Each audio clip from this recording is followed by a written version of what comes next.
Hello friends, ये है lesson number 6 और इसमें हम सीखेंगे गार्बेज कलेक्शन प्रोसेस।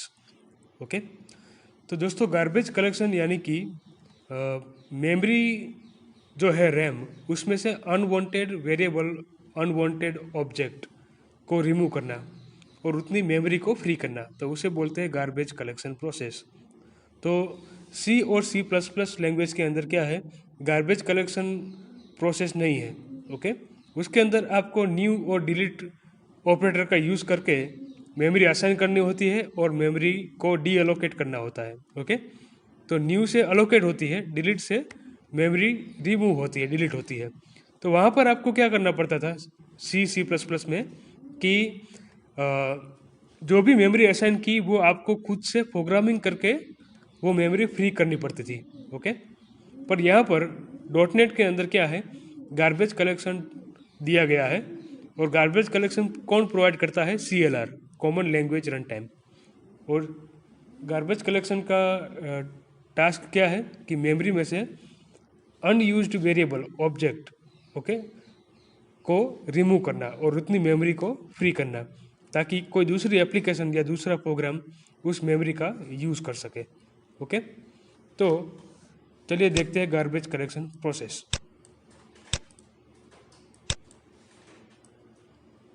तो garbage collection is a new feature in Microsoft dot net framework. ये नया फीचर है इसका। ओके, जो सी प्लस प्लस में नहीं है। When we have a class that represent an object in the run time that allocate a memory space in the heap memory.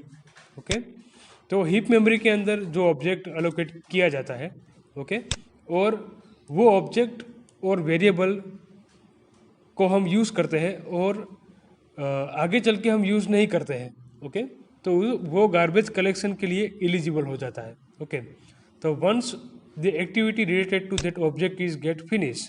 Okay, तो वो ऑब्जेक्ट के रिलेटेड या वेरिएबल के रिलेटेड एक्टिविटी फिनिश हो जाती है। ओके, तो वो मेमोरी के अंदर लोड रहता है और वो मेमोरी इतनी ऑक्यूपाई करके रहता है, तो उसको मेमोरी में से रिमूव होना चाहिए। ओके, रिमूव करना चाहिए उसको। तो गार्बेज कलेक्शन ये ऑटोमेटिक प्रोसेस है और इस तरीके के ऑब्जेक्ट और वेरिएबल को मेमोरी में से रिमूव करता है। तो heap memory is divided into number of generations, generation 0, generation 1, generation 2, generation 3। Okay, तो जनरेशन 0 के अंदर शॉर्ट लिव ऑब्जेक्ट रहते हैं, जनरेशन 1 के अंदर मीडियम लाइव ऑब्जेक्ट रहते हैं। ओके, तो जनरेशन 3 उसके अंदर मोस्ट स्टेबल ऑब्जेक्ट रहते हैं। ओके, यानी कि जो ऑब्जेक्ट शॉर्ट टाइम के लिए हम यूज़ करते हैं, ओके, तो वो रहते हैं जनरेशन 0 के अंदर।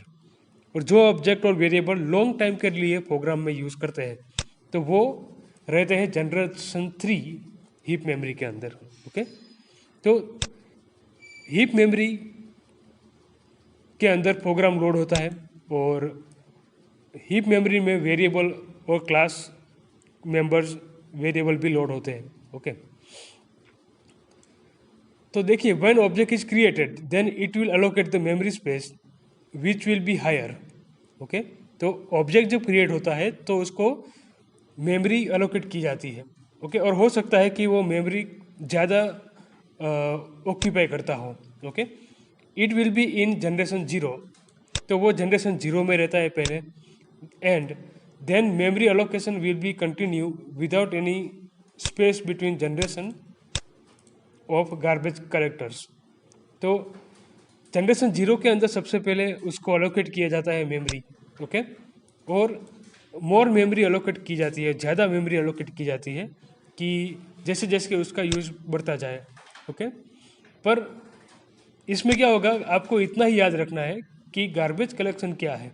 ओके, गार्बेज कलेक्शन का मतलब है कि अनवांटेड वेरिएबल और ऑब्जेक्ट को मेमोरी में से रिमूव करना। ओके, तो ये जो पैराग्राफ है इसमें भी ऐसा ही कुछ दिया गया है। ओके, आप पढ़ना चाहो तो इसमें से पढ़ सकते हो। ओके, तो इस लेसन में इतना ही। Thank you.